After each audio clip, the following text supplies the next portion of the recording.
Hey, y'all. We are back. Season 2. We back. It's lit. I'm so glad to be back. Season 2. We are here. Thank you for your patience. I appreciate it as we got our life together over here, okay? And took care of some things, which we're going to talk about on today's episode. I always ask all of my guests, what is bringing them joy? For this season 2 opener, I am going to talk about what is actually bringing me joy these days. And what is bringing me joy is that I am really and truly leaning into my word of intention for 2022. I don't know if you guys set word of intentions for yourselves, but if you have not, I fully encourage you to. Last year, my word was unstoppable. This year, my word is trust. I also have a second word of intention for the year, which is no, not N-O, but K-N-O-W.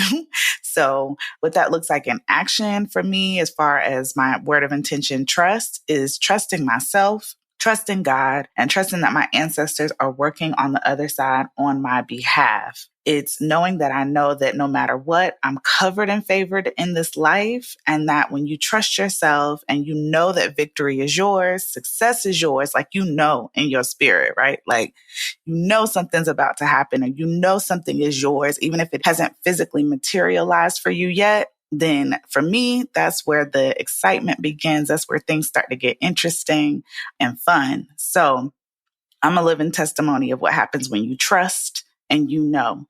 Every day isn't perfect, and I have to consciously and consistently check in with myself when things appear a little shaky. When you're able to move in that energy, there's a sense of calm that comes over you, spiritually speaking.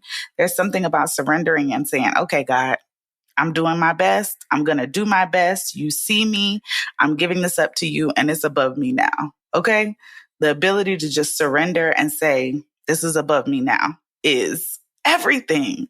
And so I am actually currently in the middle of a dream opportunity, which is why I wanted to take this first episode to share where I've been over the last year, what I'm currently up to, and where in the world I'm at, because it's not Atlanta. First, I want to say thank you to any and everyone who was riding with me in season 1. That was definitely my rookie season. We learned a lot, but we had some pretty dope conversations with women from not only my network and tribe, but women who would become a part of my tribe. And I'm so grateful for that. I feel like I mentioned in the last episode, episode 10, how much work podcasting is. Okay. It's a lot of fun. It's great having conversations with people and learning about them and their expertise. But baby, that back end production is real. And as a team of 1 at the time, your girl was tired. She was a little spent doing a lot. And really, I needed to focus on my business. So that's what I did all 2021. After the last episode aired, I just dove straight into my business. And so right after I wrapped the first season, I actually joined my first mastermind group because I really needed to invest in getting the support that I needed so I could work some things out in my business. In case you don't know, I actually work with small businesses and entrepreneurs to help them build and launch credible and profitable online businesses through web design and digital strategy. I'm actually working on a new offering soon, but we'll talk about that another day. But I really, really needed to focus on getting real about what I did and didn't want to do in my business and revamping my business model so I could grow my revenue. So that's what I was doing most of last year, in addition to resting, celebrating a couple of my friends getting married, traveling, and living my best life, okay, because I'm all about work-life balance. I actually also did a workshop last year where I had this epiphany about what I wanted to do next and discovered that my heart is really set on building community for Black women. It started with this podcast, but I really and truly want to create space for Black women who are in business, who consider themselves creatives or entrepreneurs. I want to create a space so they can feel safe, seen, and supported. As a one-woman show in my business for a very long time, I know just how challenging it can be to create offers in your business that don't require you to reinvent the wheel every time you get a new customer. The challenge of pricing yourself at the level of your expertise, building and managing all aspects of your business, from website to social media to podcasting to email, all the things, right? And that aside, that's aside from managing your personal life, social connections, family and friends, dating in the landmine that is 2022, and working through your own stuff, your own limiting beliefs, your own childhood stuff, your perfectionism. All these things really and truly do come up when you are trying to build a business You're trying to navigate all of these things while also trying to build something that is going to fund your life, right? Or fund your passions or fuel you and change other people's lives, right? And a lot of times, some of the things that we're dealing with outside of the business, especially when it comes to dealing with our own stuff, typically, sometimes it's our stuff, like our things to carry, but a lot of it has been passed down from previous generations. So there's a lot of unpacking to be done, okay? And we all know this. And a lot of us are doing it in corners by ourselves or with one or two friends who may or may not be consistent with us. And so just creating a consistently safe space for Black women is the space that I'm in right now. So let me tell you, being a business owner, pursuing your passions, being crazy enough to think you don't have to do life the way that they told you you did, it's a lot. So all that said, I had this epiphany. I wanted to do this new thing. And if I was going to do this, I wanted it to be big. I wanted it to be global. For once, I was going to shoot for the moon. And damn it, if I landed on the stars, well, let's do it. So I was like, okay, God, how am I going to do this? How am I going to build a global community for Black women, business entrepreneurs, et cetera?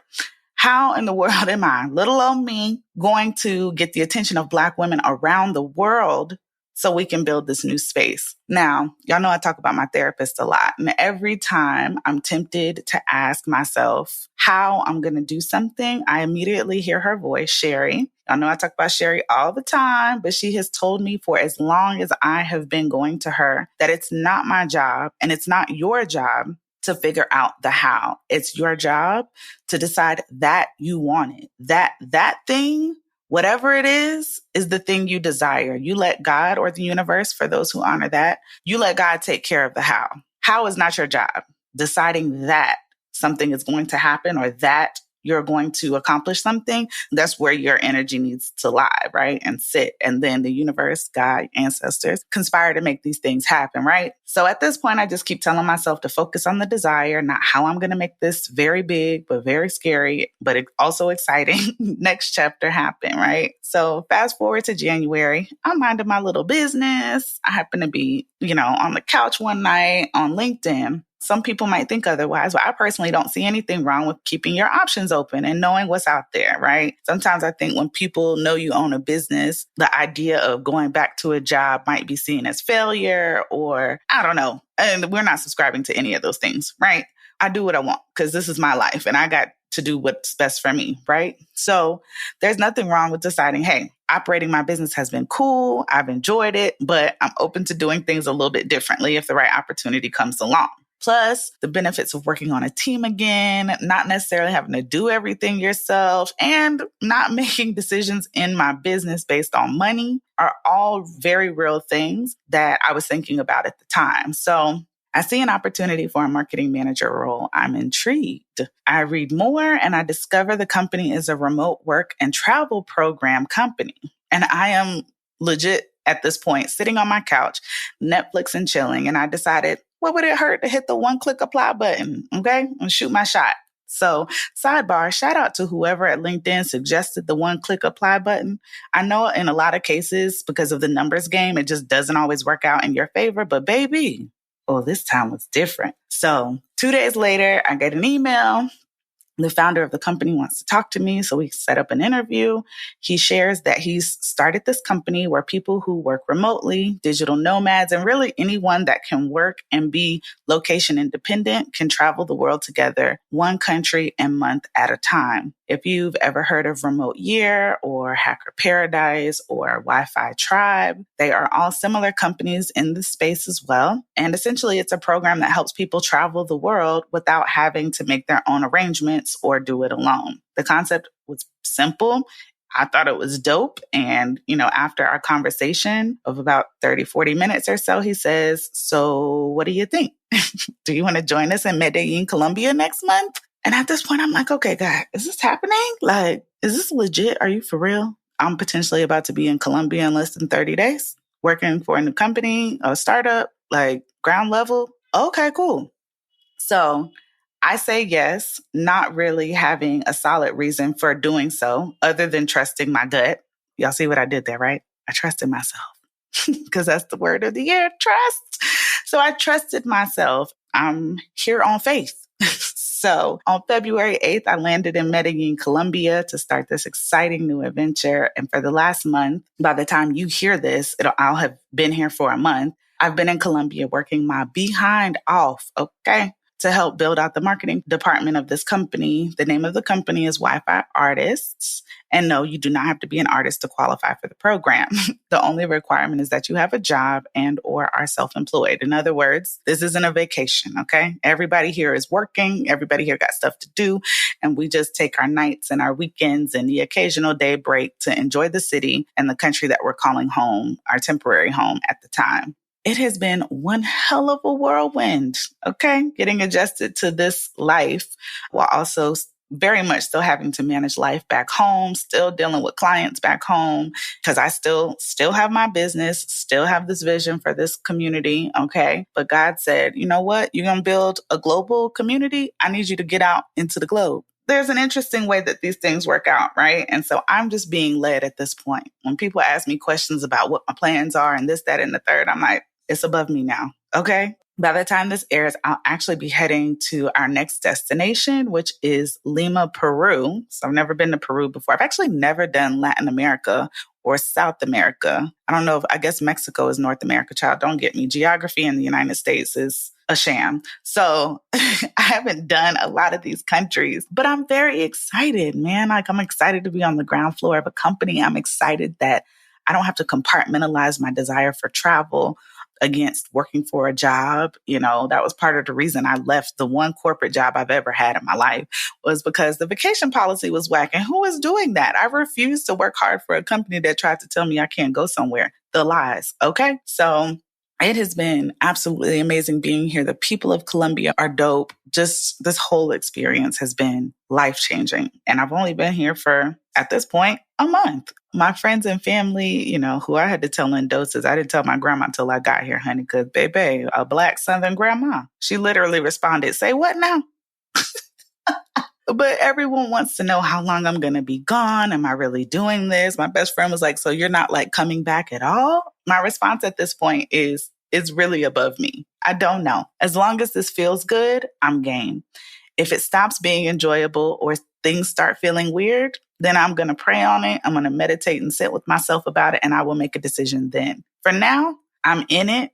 We're doing it, and we'll see how this adventure unfolds. So I'll be somewhere in the world for the foreseeable future, okay? If you want to keep up with my travels or learn about the culture of these countries I'll be traveling to, I'll be doing more posting on my Instagram. I haven't been sharing much so far just because I wanted to get here, get settled, and get things sorted. So if you don't already follow me on Instagram, definitely head over there. It's Simone Cherie, ITS. SIMONECHERI.